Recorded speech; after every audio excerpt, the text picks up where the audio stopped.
Welcome to the Bordeaux Show, an ongoing exploration of the famed region and its wines. I'm Ron Edwards, Master Sommelier and Director of Wine Education here at Winebow. We invite you to place any and all questions into the Q&A because we won't be managing the chat window. So that would include comments as well. Let me introduce your host, Certified Bordeaux Educator, TJ Griffin. TJ has held many jobs within the wine industry, from hospitality to wholesale. Throughout his career, what he enjoyed most was learning about wine and sharing that knowledge with others. As corporate wine educator for Winebow, he now enjoys the privilege of doing what he loves full time. And now here to discuss today's topic, the Vintages of Bordeaux, TJ Griffin. Hello, Ron. Welcome. Nice to see you this morning. Good to be here.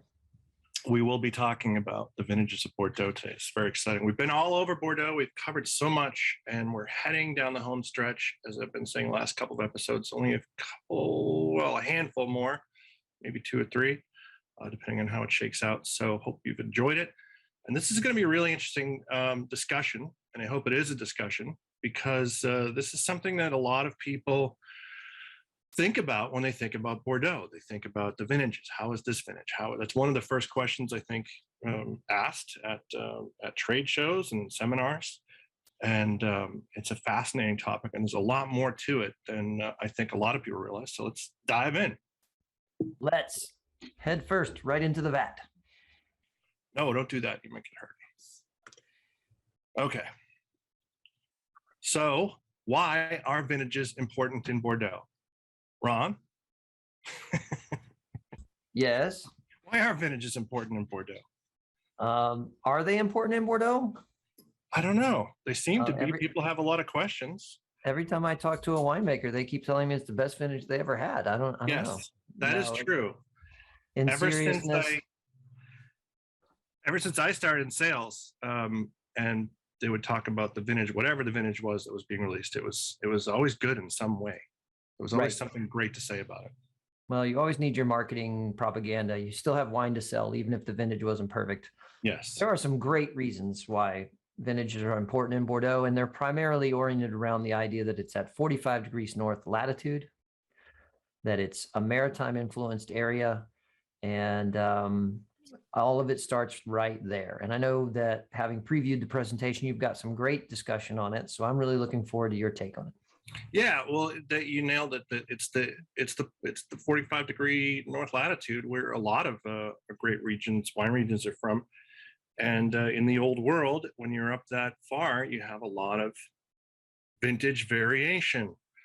So this is a storm over vineyards in Saint-Emilion. I don't know the time of year, but it looks like a very ominous sky. And you know, sorry, TJ, I was just going to comment on the picture because it's such a poignant picture. When you are at virtually sea level and there's nothing between you and the ocean other than an estuary and a few small hills of sand, this low-lying cloud cover is kind of the normal way you see weather come in, and it has a very different feel than an area with a little rain shadow effect of any kind, where the clouds are forced upward somewhat. It really gives you that low ceiling coastal ambiance, and it was a great choice in picture because it really gives you the feeling of what it's like in this kind of setup internationally, not just in Bordeaux. Mm-hmm. Yeah, I think about, especially when I was a kid up in New Hampshire along the coast, you could see storms coming from miles and miles and miles away. I don't know the latitude up there, but it's also on the Atlantic, and it can be very dramatic. Yeah, you're in the high 30s, maybe 40 degrees north in New Hampshire. Yeah, so we're not even as close to Bordeaux there, and it can get quite cold up there. Yeah, you don't have much stopping. You have a little bit of that forest, but that really is more of a wind shelter than anything. It's not going to stop the rainstorms. So yeah, they are at the mercy of Mother Nature, and this was much more true in the past than it is now, that you had these wild swings of vintages because they didn't have the technology and they didn't have the knowledge both in the vineyard and in the winery to deal with whatever they got from Mother Nature. So now they still, can't control the weather yet, although I'm sure somebody's looking at it. But they can, to a great degree, mitigate certain things that happen to them. And so we'll talk about that. What kind of things? What do we need? So this is from. So here's some things that can go wrong in the season. Now we're talking. Some things can go wrong over the winter. Severe winter frost, but not in Bordeaux. That's in really, really cold regions. Bordeaux really doesn't have to worry about that. So winter's fine, but now we start to get into the spring. And what do we have to worry about? Well, it can be too windy. And why is that a problem? We'll talk about that in a minute. It can be too rainy. That's a problem throughout pretty much the year. You need a little bit of rain, and Bordeaux does get it. It's not a dry region, but too rainy, especially at certain times, can be quite bad. What if it's not raining enough? Well, that's also a problem. You need that sweet spot. Too hot often goes in tandem with not raining enough. Dry, hot summers can be too hot. It's getting climate change. Has certainly warmed up a lot of wine regions, Bordeaux included. Can be too cold. Well, that has happened too many years, and that is not something that has completely disappeared. And again, too cold at certain times is very bad. And then we have extreme weather events. I don't know if frost is extreme, but severe frost certainly could be considered extreme, and hailstorms can be extreme. And those can come, depending on when they come, can be either a mild annoyance or quite devastating. So that in mind, this is from Denis, the legendary Bordeaux winemaker who passed not too long ago, Denis Dubourdieu. Said that there are 5 things that make a good or great vintage. So let's explore those. So what you need is relatively good weather at 2 points early in the viticultural calendar. So on the left, you have flowering. This is when the flowers come out that will eventually become grape bunches. And on the right is fruit set, when they start to form into berries. So, and you can kind of go by the leaf on the right there, Ron, but those are very, very, very small berries. You would not want to eat those. Those are mostly skin and very tart. Yep. So why is it important to have good weather at this time? At flowering, these are very delicate. So if it rains, if it's too windy, if there's a frost, all these flowers disappear, and with them your future crop. You will not have grapes at this time. So you need calm weather, dry, still, not a lot of rain, not too cold. Generally, good weather. And then same thing at fruit set. Still not maybe as delicate as the flowers, but still quite delicate and need some nurturing weather. So again, good warm weather, dry weather. You need good pollination at this time, so you can have even ripening.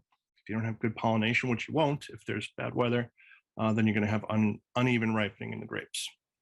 Yeah, and the most obvious sign of problems at flowering is what we call chicks and hens, but the official term, I think, is mirandage. Mirandage, yeah.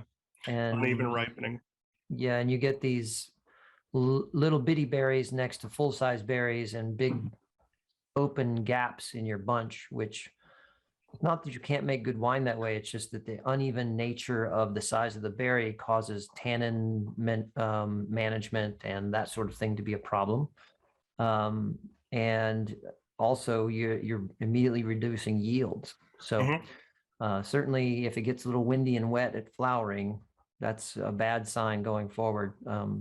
My personal experience with this, as far as like, yeah, I bet this is a problem all the time, was when I was visiting Tasmania, and I was at Dalrymple, and his vineyards are right up on top of a hill where you can see Bass Strait.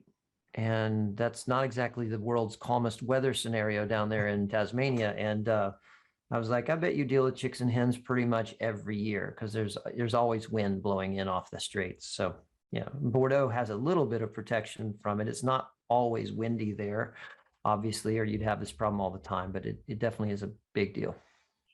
Yeah, well, but it's important to point out chicks and hens isn't necessarily always a bad thing for everybody.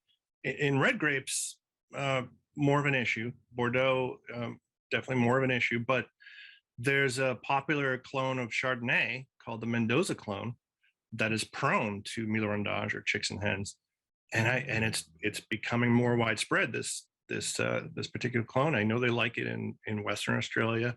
It's in a lot of New World regions. So I was thinking, why would you want chicks and hens? If you know it has a problem, why would you do that to yourself? But for Chardonnay, it's kind of a good thing because Chardonnay grows like a weed. It can get ripe really fast. So with Mille-Rondage, you're already sort of limiting your yields. Yes, you have some labor to do in the winery, but you're getting better overall grapes with that issue. So it's Yeah, well, and the other thing is those little bitty berries give you an access to phenolics and dry extract that doesn't exist in a larger berry. So it actually gives your wine more body in the process. It's very interesting. Yeah. One man's poison is another man's Mendoza clone, I guess.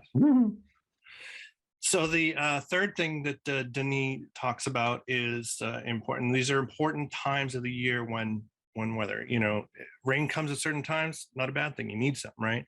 Bad weather can be dealt with at certain times. It doesn't need to be perfect every single day. We're just hoping that at certain times of year it's perfect. So as the grapes are ripening, this would be an example, I guess, of chicks and hens if it were that case, but this is just a bunch of grapes that are starting to ripen, and they see them ripening a little bit different times there. Hopefully, I don't know how this particular bunch turned out, but hopefully everything came out okay. So as we're approaching Veraison, which is sort of towards the end of July in the Northern Hemisphere, which we are in Bordeaux, you want some water stress. You want the grapes not to be, dying of thirst, but you want them to stress a little bit. You want them to start focusing on the grape ripening, the grape development, not the canopy, all that stuff. So you need some gradual, warm, dry weather in the month of July leading up to Veraison to have a nice ripening for harvest. So again, if there's a weird, rainy, cool July, which there can be and often is, that is not good for our friends in Bordeaux. And then lastly, lastly, this is number 4, August, September. We're hoping for fairly warm, not too hot, mostly dry days. A little bit of rain, again, not a problem. But we don't want the grapes to get waterlogged. We want them just enough water to maintain that sort of slightly stressed out level and get some nice, long, sunny days, cool nights for ripening with retaining acidity. And then, of course, harvest time, we want warm, sunny days. We don't want rain. At this time is really bad because the grapes can get quite waterlogged and dilute. And we don't want any hail. We don't want any frost because in early season frost, a freak hailstorm could really damage the crop. And then you have issues with rot and mildew and all kinds of problems. So that harvest window, which now is, can be fairly long if you're talking about a region like Bordeaux that produces both white wines, red wines, and sweet wines, you really have your fingers crossed. And this is when everyone's watching the sky and watching the weather reports diligently. Have you ever worked a harvest run? I have not. I've helped plant, but I haven't harvested.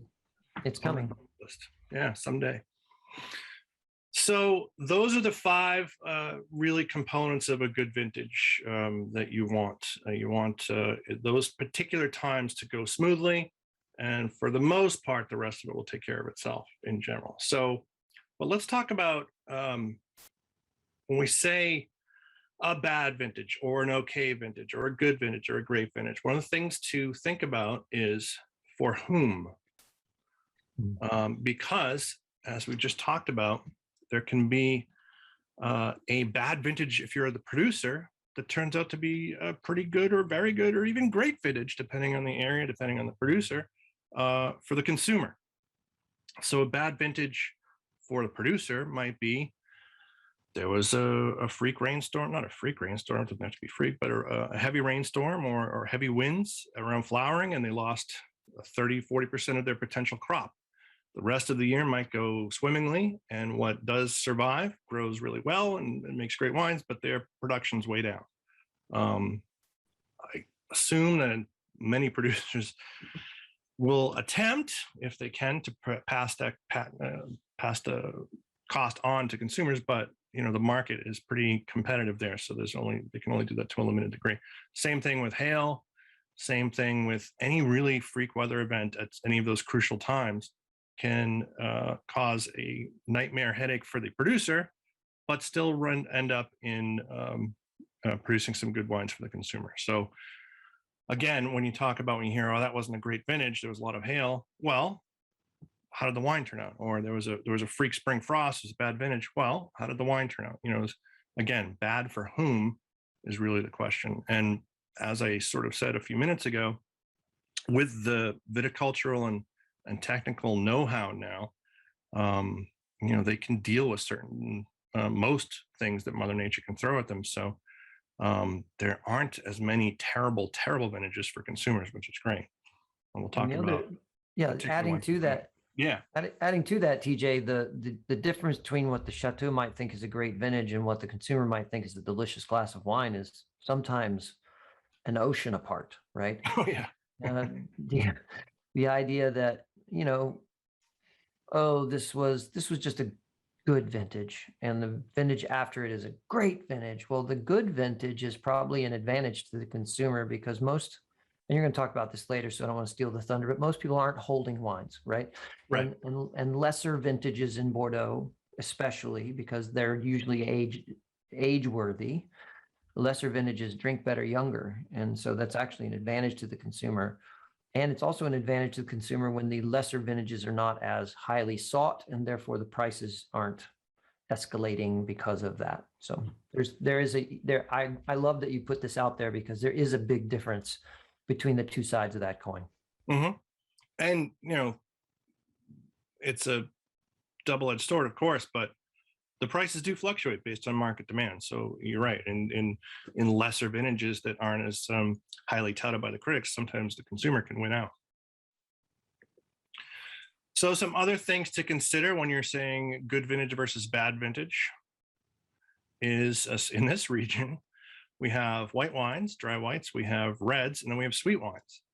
And what might be a great red wine vintage might not be a great white wine vintage, or what's a great sweet wine vintage. And think about the conditions that we need for the grape botrytis affected sweet wines. We need damp, wet, cool weather, and some warm, sunny afternoons occasionally. But in general, what we consider kind of poor weather, that's not good for red wines. That's not even good for dry white wines, but great for sweet wines. So it's rare that you have a universally lauded vintage across where you say everything was great. It happens, but it's really those once in a blue moon legendary vintages where they say everything was great this year. As we're creeping up in warmth too, it's becoming more of a challenge for the whites to retain that acidity. They are, they're ripe, and so the harvest date's gotten pushed earlier and earlier. But that's a problem too. We talk about phenolic ripeness and stuff like that. But again, it's not a zero-sum game where one wins and the others lose. But in general, if one of these is off the charts, it's sometimes or it's often at the expense to some degree or another of the others. Yeah, it is always interesting to look through the great vintages of the sweet wines, because we tend to memorize the great vintages of the dry reds and not really think so much about the dry whites. It's not that they're not important, it's just not what the consumer hears about. It's not what wine professionals hear about much. And to look at the differences in the vintages there really makes that point, because you're like, wait a minute, I thought that was a bad vintage. Not for Sauternes. Right. It was perfect for Sauternes. Yeah, and it's funny with the whites because I've been searching Several, let's say. I don't know if I'll say dozens, but several different websites looking back at vintages. And after a certain year, I don't know what that cutoff is, but you don't hear about whites. They didn't really, I don't know, they didn't care about them, or it wasn't important, or the whites weren't as great. But you go back just a few years and it's all about the reds and the occasional mention of a great Sauternes Barsac vintage. What else? Well, we talk about Cab on the left bank, Merlot primary on the right bank. Sometimes it's a good Cabernet vintage, or it's a good Merlot vintage. What's the difference? Well, it's how they handle heat. Merlot can handle, Cabernet can handle some, Merlot can handle some, but the different times and different ripening, and Merlot can get really overripe and fat very quickly, and doesn't have the same, I don't know if it's the phenolics run or the tannins or what, but Cabernet, even at high alcohol, can retain that idea, that sensation of freshness, perhaps better than some of the other Bordeaux varieties. Yeah, I'd say tannin has a lot to do with that. Yeah. And just the nature of, in the Merlot fruit profile, is a more generous kind of fruit. I mean, the classic black currant nature of Cabernet Sauvignon, that's actually a remarkably tart fruit when you have its juice fresh, right? It's like hugely acidic. So I think that it's just the nature of the grape. TJ, is it also possible, for instance, that in a wetter vintage, Cabernet might do better than Merlot, and in a drier vintage, Merlot might be doing better than Cabernet based on the fact of the soils they're grown in? For instance, there's a lot of Merlot grown in clay, so a drier vintage would hold more moisture in the soil. Is there relevance there? And this is a question, not a statement. Yeah. I'm not sure. Well, it's a great question, and it's sort of what I'm going to in the next slide. Because as you said in the question, it's not so much the grape, it's what it's planted in, where it's planted. And we remember from past episodes, there's a lot of Merlot on the left bank. There's a lot of Merlot in Bordeaux. But it is planted in different areas. So better draining soils like gravel, like you see in the left bank, will be better in wet vintages than the clay, which retains water, and we don't want waterlogged grapes. So we talk about vintages being good in the left bank or good on the right bank. And when we talk about that, normally what you're seeing from the experts, especially if you go back a few years, when you start to go back and white wines aren't mentioned anymore, neither are other appellations except for really these kind of 6 appellations. So on the left bank, it's Pauillac, Saint-Estèphe, Saint-Julien, and Margaux. On the right bank, it's Pomerol and Saint-Emilion. And these are just kind of considered the most important appellations that you want to talk about for the big reds. And that's why they get the attention. So they're throwing out Pessac-Léognan. They don't talk about Grave in the old days? They talk about, I mean, especially more now. You definitely throw Pessac-Léognan even before it was, it was just Grave, but it, you tend to focus on these appellations, and then on the left bank, you tend to focus on those 4. If you're going to add a 5th, then you get into Pessac-Léognan. On the right bank, or you just talk about Aubryon and La Mission Aubryon and yes, exactly. What else is there? Of course, now if you go to some of the websites that I'll recommend later on, you get a more comprehensive picture of Bordeaux. But still, I think what people are talking about when they're like, well, how was the vintage this year in Bordeaux? They're thinking of usually one of these 6 or perhaps 7 with Pessac. And TJ, you've been there. Let's talk about the relevance, because we think of Bordeaux as a finite, smaller area probably than it really is. You've driven from the city of Bordeaux to get over to Saint-Emilion and the right bank and experience the scale of it, for lack of a better description. And I think that's worth pointing out, that the weather, difference over that size of an area. Give us a little idea of how it could not be a great vintage on both sides of the river, so to speak. Yeah, that's a great point. I was recently doing some research about climate classifications, and they talk about, the real limits of them, because weather changes gradually over a period. So they're talking about Well, in this region, it's this, but there's lots of different mesoclimates within that. There's lots of different, if you get really down to it, lots of different microclimates that are affected by, I remember one vineyard, I forget exactly where it was somewhere in the right bank. They're talking about their frost. So if you can picture this, the vineyards are going down from the winery very gradually. And then as you're walking down, it slopes down to the right. And everything that went down that slope was gone from frost, because that's where the cold air settled. And we're talking about an area, and then where we were standing, it was fine. And you're talking about an area that was, much smaller than the size of a football field.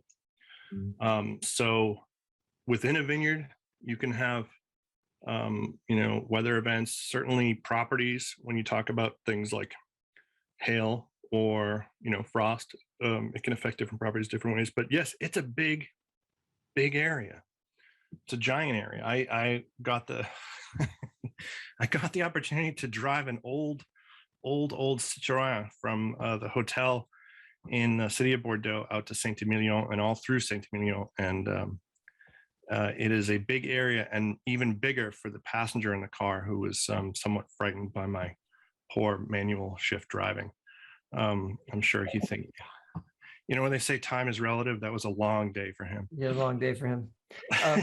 So if you just like scaling it, if you take the left bank proper and the right bank proper, and you put the river in there too for geographical area, what's it comparable to?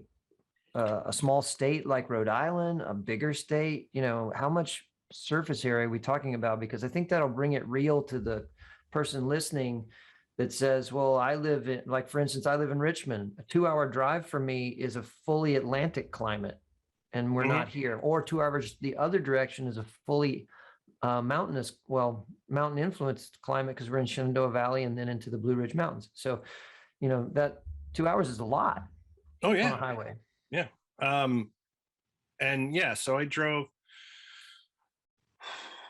I don't know off the top of my head the comparative size. If any of the participants want to look it up real quick, I want to say maybe not as big as Rhode Island, but close, or perhaps the size of Rhode Island. But yeah, we're talking from north to south, quite a difference. And from west to east, big difference in distance. And you get over the river, and there's still,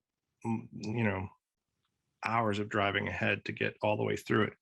I think just from the hotel to the first winery, which is just on the other side of the river, was probably 25 minutes, half-hour drive.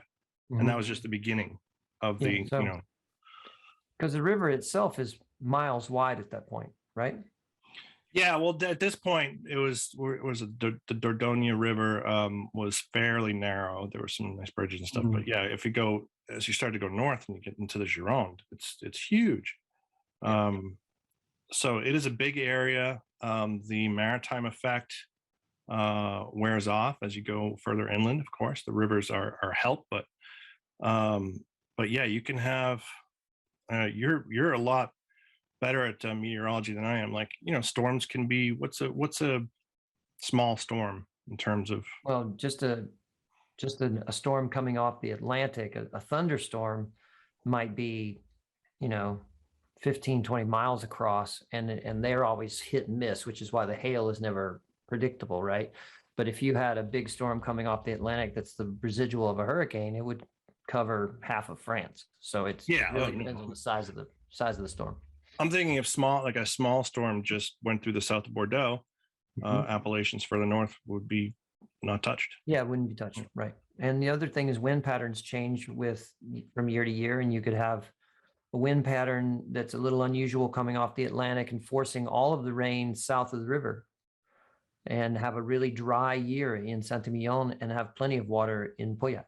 And that's entirely possible. And actually, because there's just enough hill formation right on the north bank of the river, where you're talking about the right bank, there's actually, it's not as flat. It has some undulation to the land, and that makes a difference. Just an example, in Petoskey, Michigan. I lived in Charlevoix. Petoskey was 16 miles away. We both were on Little Traverse Bay, which was a very large bay feeding into Lake Michigan. Petoskey gets a 25 to 50% more snow than we do because it comes across the bay and hits a hillside right at the water. And it's that maritime low-lying cloud like we just saw in that picture. And so those clouds are only a couple hundred feet off the ground, and they hit 100-foot elevation, 200-foot elevation in Centimillon, and it squeezes rain out of them. Whereas it just passes right over a lower lying area. Yeah, that's a good point too. You think, well, okay, so the best spots will always be okay. No, not necessarily. You might be up on the plateau there in Saint-Emilion, happy as a clam, and then boom, the low-lying storm hits you and doesn't hit the ones that are further down. And I think it's important to mention too, and this happens a lot when you start looking at vintages that are not universally great or universally bad. You'll see two things over and over. It depends on the producer. They'll say, you know, certain producers were able to wrangle out a good crop, you know, both on the left bank and right bank. And you'll also see this a lot. The top producers were able to produce some good wine. And I'm guessing that's because they have the resources to mitigate whatever happened. They also, in theory, have some of the best sites in Bordeaux, but a lot of it is money. They can throw a lot of money to fix problems. You know, one of the examples I think of is when you have a helicopter come and hover over your vineyard to dry it out. You know, that's not cheap. I haven't priced it out, but I'm guessing it's not cheap. And this we talked about, well, you mentioned earlier, one of the things to consider in a vintage is to have or to hold.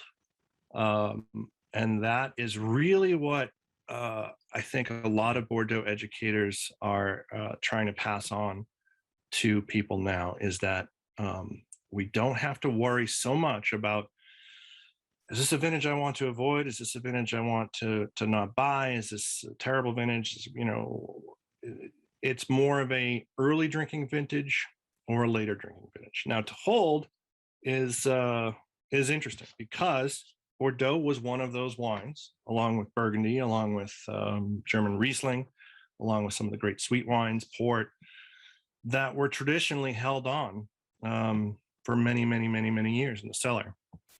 And I have read about, I've never, well, I shouldn't say I've never been in. I've been in some nice cellars and restaurants, but I've never been in anyone's real private cellar where they can go down, and I read about them. They can go down and choose from vintages, from backstock, from different appellations. I'm very jealous that they can do that. It'd be very interesting to do that. But those days are mostly past us. And most people don't do that anymore. They don't have the space, they don't have the money, they don't have the time, they don't have the knowledge perhaps. And Bordeaux is also, and still is, an investment where people will buy cases and then, you know, where they store them, not in their private wine cellar, but in an offsite specialized warehouse that is temperature and humidity controlled. So they can say when they do sell it for a profit, they can point to the provenance of this was taken care of, it was always selling at this temperature, blah, blah, blah, blah. And they might not even see the wine, which is a shame. But we talk about holding wine, who's holding it? I read, it's tough, it's difficult to get too many numbers on this, but a survey was done in 2014 that estimated that about 0.58% of households in the US had a wine cellar or wine refrigerator, not a refrigerator, but a wine specific refrigerator. So less than 1%. I'm guessing it's gone up a little bit since then. I'm hoping it's gone up a little bit since then, because that seems really small, but I can't imagine it's, you know, more than doubled since then. So we're talking around maybe 1% that have a dedicated wine cellar or dedicated wine refrigerator for holding and aging wine. Well, that shocked me. What about you, Ron? Well, that doesn't shock me actually, because I'm a master sommelier and I don't have a wine refrigerator or a wine cellar. If I don't have one, you know, how much more of the population is going to not have one? Right. And even with people who have wine refrigerators, they've become quite standard in the mid to upper tier house as part of the kitchen, right? Yeah, But it's it still built only in. yeah, but it still only holds 26 to 50 bottles. So that's not really a wine cellar. That's a Right. convenience wine at right temperature cellar. And I think it was American Express did a survey, and this was probably 10 years ago, maybe even 15. So it's not as accurate as it was then. But the average time that a bottle of wine is owned in the United States is 2 hours. Yeah, that's crazy. Because, you know, that, and I don't think it's that different. I mean, if we think about even European culture, right? The average European doesn't have a wine cellar. They drink wine at the table each day. They buy it at the grocery store, or they buy it from the local co-op, or maybe they have some great wineries nearby that they buy it direct and put it in their homes. But even most Europeans are not cellaring wine because it's expensive and takes up a lot of space, you know, and they don't have to because they can just go buy this vintage or the one next to it, you know. And so I believe that cellaring wine has always been a rarer consumer, period, always. Yeah, I was a little shocked. I think if you had asked me, there was a study done in 2014. What percentage of households in the U.S. do you think had a dedicated wine refrigerator for aging wine, or a wine cellar for that purpose? I would have said, I don't know, 9 or 10%, and I would have been way, way over the mark. So, well, remember that only recent surveys, it got up as far as 22% of the U.S. populace had wine as their first choice beverage. right.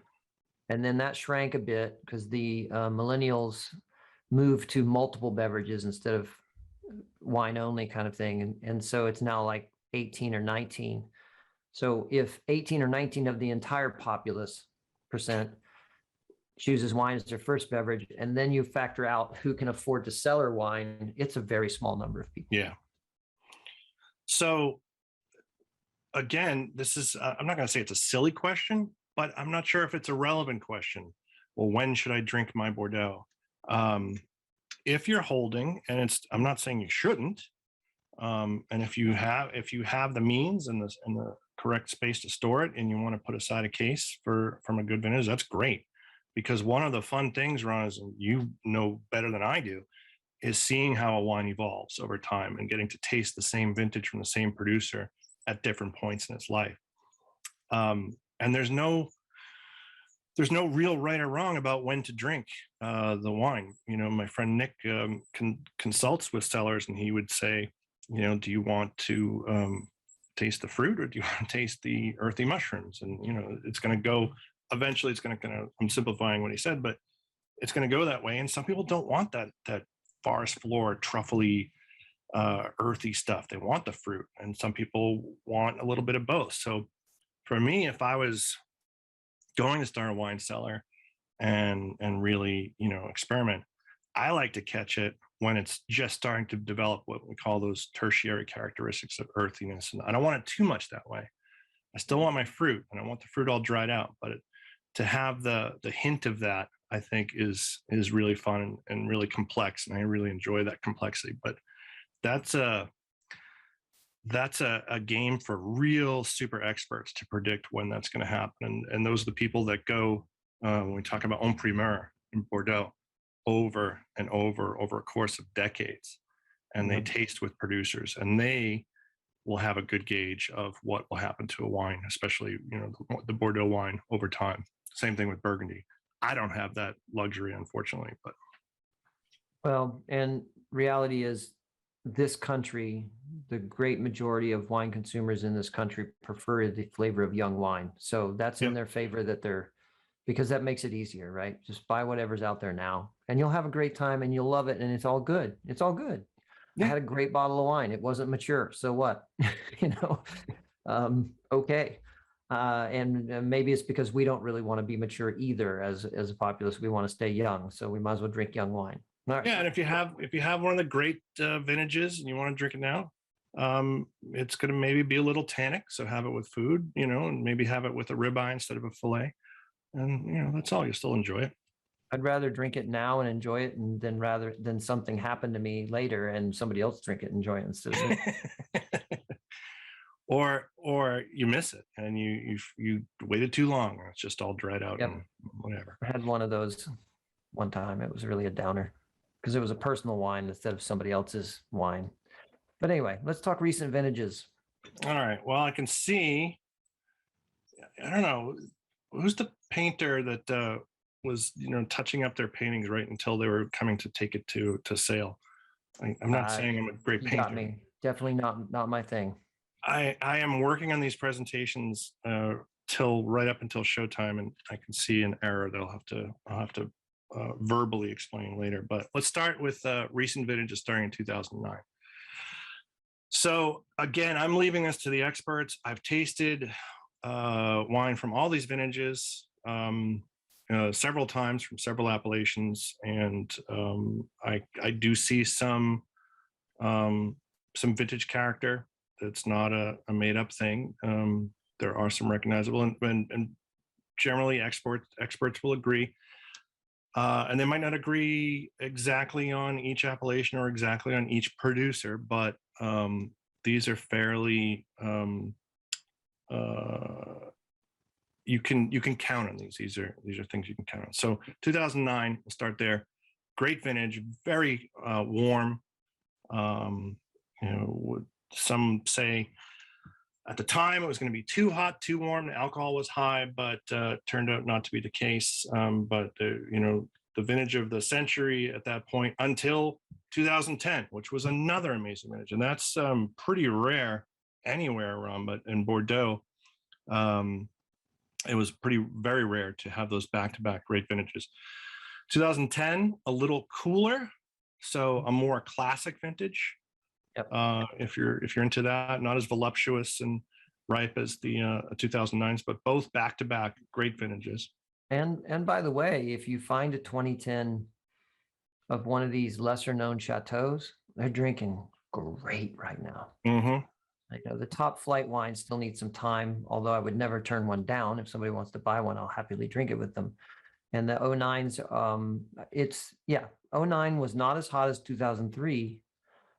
Had a little bit more refreshment to it, but man, it was a lush, gorgeous vintage. And I used a lot of 2009s, 10s, and then 12s from Cru Bourgeois and smaller properties as wines by the glass, because they were still available even in 2018. It was amazing. The wines were great. They were great. 2011, I agree. I only bought whites from that vintage. Yeah, 2011 was just poor weather. One of the comments I liked, I didn't put it in here, it's just too long, but somebody wrote, as many said at the time, it was summer and spring, autumn and summer, and spring and autumn. So try dealing with that as a producer, but not a good year. But good year for dry and sweet wines, whites. So again, we talk about what's good for one, might not be good for another. 2012, pretty good. Okay, better on the right bank in general. Good for dry whites again, and top priorities. Top properties made small quantities of outstanding wines, but most have a lack of depth and persistence. So definitely not a lot of vintage, but I've had plenty of 2012s and they taste pretty good to me. Not something I would stay away from. Yeah, and the 12s I was pouring by the glass were right bank wines, to the point.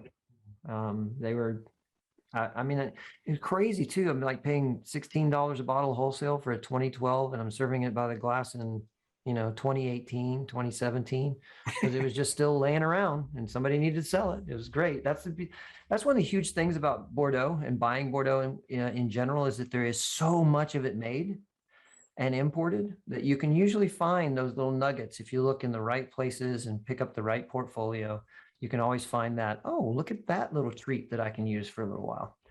And I'll bridge that into 2013 for you and give you a break. Yeah, just don't buy that vintage. Yeah. It wasn't very good in Burgundy either. I try to avoid the 13s in Burgundy as well. Yeah, just lots of Old, wet, lots of rot, mold. They're diluted. from what most experts will agree, the last really poor vintage that you need to just stay away from. But to your point just a minute ago, can you imagine back in whatever, pick a decade, when we had a lot more vintage variation, and there would just be vintages which you wouldn't touch, and you'd hope that you had your cellar of older good vintages, and you might have to wait a few years before you get some really wine that you really like again. That's not the case anymore. Or those other vintages, you just bought less of it and you drank it right then, I think is what happened most of the time. Because otherwise you'd have no wine other than picking on your stocks of save wine. And I think that's a good way to look at this for those in the audience who are listening, is that sometimes you just got to stay away from the vintage because it's not worth the money you're spending on it. But most of the time in Bordeaux, you're buying a nice wine that tastes delicious. And some of those you want to put away and share with people on special occasions, whatever that means for you. Christmas this year, Hanukkah, whatever.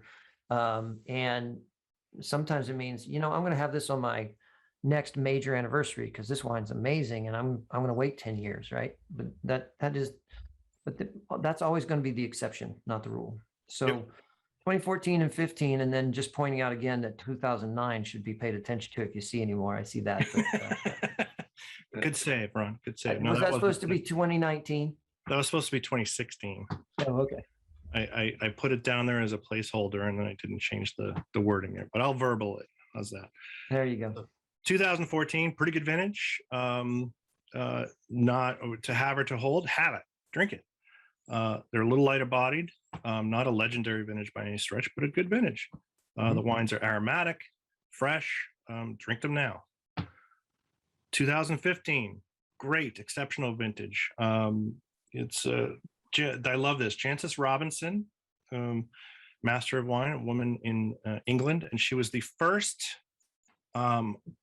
outside what was then considered the wine trade. She wasn't a merchant or a winemaker. She was the first Master of Wine outside the trade. She was a wine writer.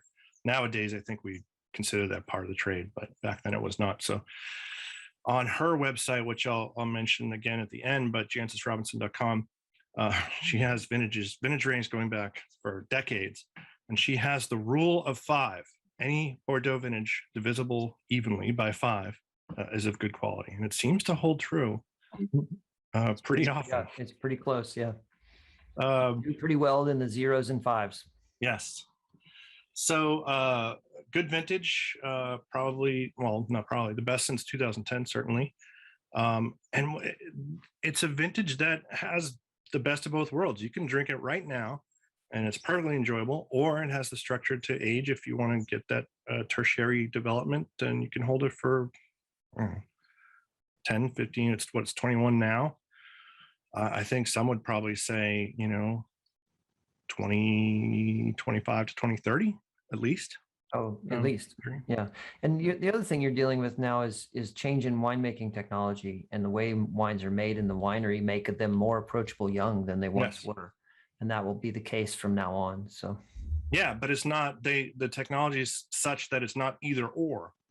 Correct. It's not taking away the ageability. Right. It's just balancing the wines a bit more now. What about older than this? I like old wine, TJ. Let's talk about old wine. I want to mention 2016. It was very good vintage, and it was also very good quantity as well. So there was lots and lots of great wine. You had there was some September rain, so the grape, and there were the cool nights in the summer. So the grapes were smaller than average. So high tannin and high acidity in 2016. So that's another vintage that you can hold if you wish. 2017, good to very good, better on the left bank, drink early. And then we have a stretch, 3 in a row of really good vintages. 2018 was excellent, powerful, and age-worthy.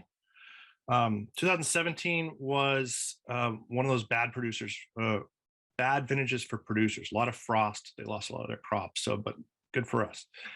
2018 and 2019, both warm. 2018, perhaps a little more tannic and structured, but 2019 also has some power, but has that aromatic elegance as well. 2020, I don't know. Some would say it's excellent or very good, very structured and concentrated wine. So those three in a row, really a good stretch for Bordeaux. And then people say, well, what about 2021? Well, it's early, right? We're still in 2021, but bad vintage for producers, low yields, uneven ripening.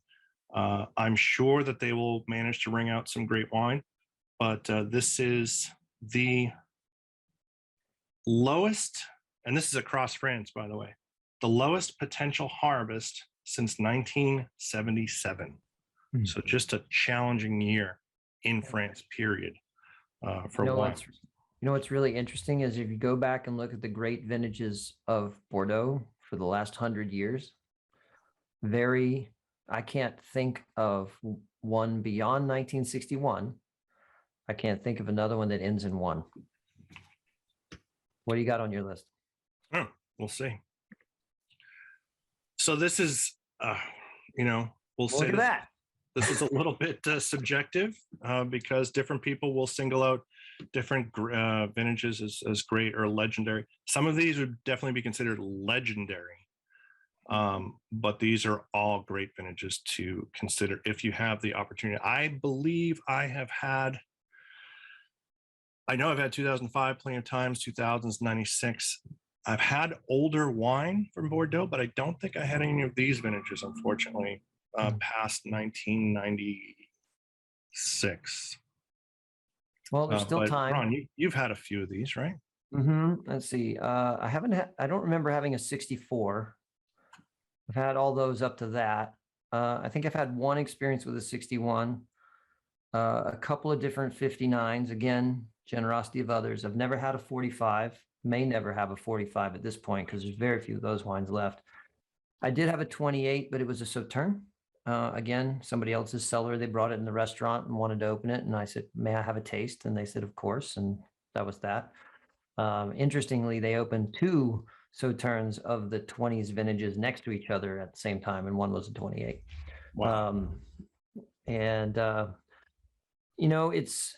They're just, one of the things I would mention here is when you get beyond 85 and going backwards here, you're looking at a different style of wine than what we think of Bordeaux today. Yeah. The 70s vintages were much leaner and very impressive, but taut and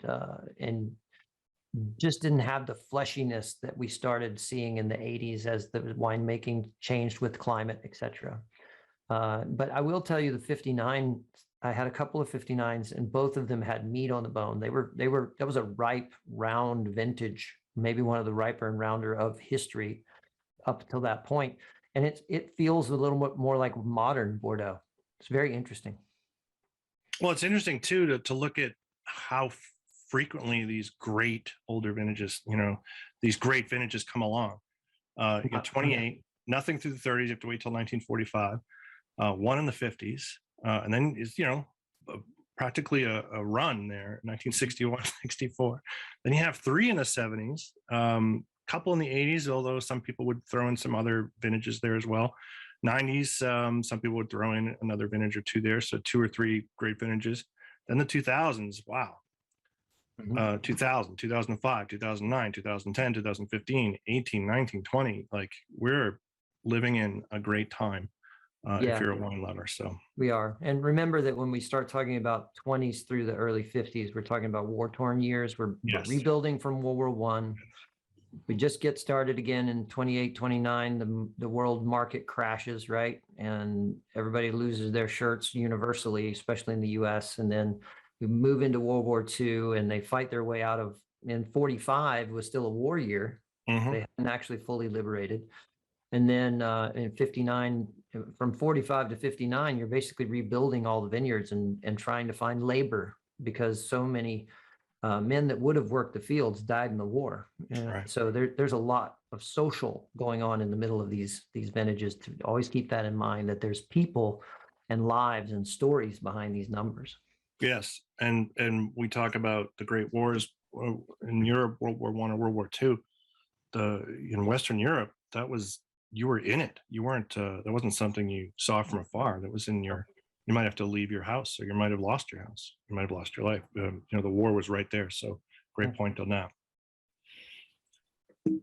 And that's it, Ron. Woo! We're going to dig up all these wines and find them and try them all. We'll get back. We'll do this again in 10 years so we can see how they're evolving. Yeah. Wouldn't that be fun? JancisRobinson.com, aka the Purple Pages. It's a subscription. It is definitely worth a subscription. However, there's so much free content on there. It's worth checking out. You can get her and her staff, which is a number of masters in wine, and other very talented individuals, their take on regions, on grapes, on vintages, and it's all free, and lots of free interesting articles as well. But then if you subscribe, you get full access to the Oxford Companion to Wine, which she wrote and edited, and all kinds of stuff. Decanter.com, it's British, and who cares more about Bordeaux vintages than the Brits? No one. Not even the Bordelais. Bordelais. So really great to get their take on vintages, and one of their frequent contributors in Bordeaux for the last several years, of course, is Jane Anson, who's a Bordeaux expert. And as always, the WineCellarInsider.com has great takes on lots of different things vintage related, and Bordeaux.com also has some good succinct summaries of the vintages. So check those out. What's up next, Ron? So we're coming to a close on Bordeaux very soon. We've talked about the grapes. We've talked about the appellations. We've talked about the vintages now. So how do we get there? What do they do? What's different about the viticulture in Bordeaux? So the next couple of webinars are going to be about viticulture and winemaking, and what they do differently, and what they do maybe the same as other places. It'd be surprising, but lots to talk about that. Could get slightly scientific, so you might have to rein me in, Ron, if I get too crazy. No, I'm not going to rein you in. I'm just going to let you go. Let's be technical. Get these people, get their dictionaries out. But lots of fun, and I love talking about stuff. I love talking about the factor. We talked about a little bit today about what happens in the vineyard, and I love discussing that. So hopefully we'll have some nice discussion about that. Join us then, October 26th. It'll be our last webinar for October. And as always, alternating Tuesdays, we have pre-shift Tuesday, October 19th. Be there or be square. That's right. So join us, and thank you for watching today. And as always, you can see past episodes on our YouTube channel at Winebow.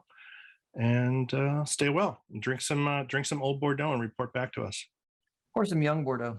Or some young Bordeaux. Bye, everybody.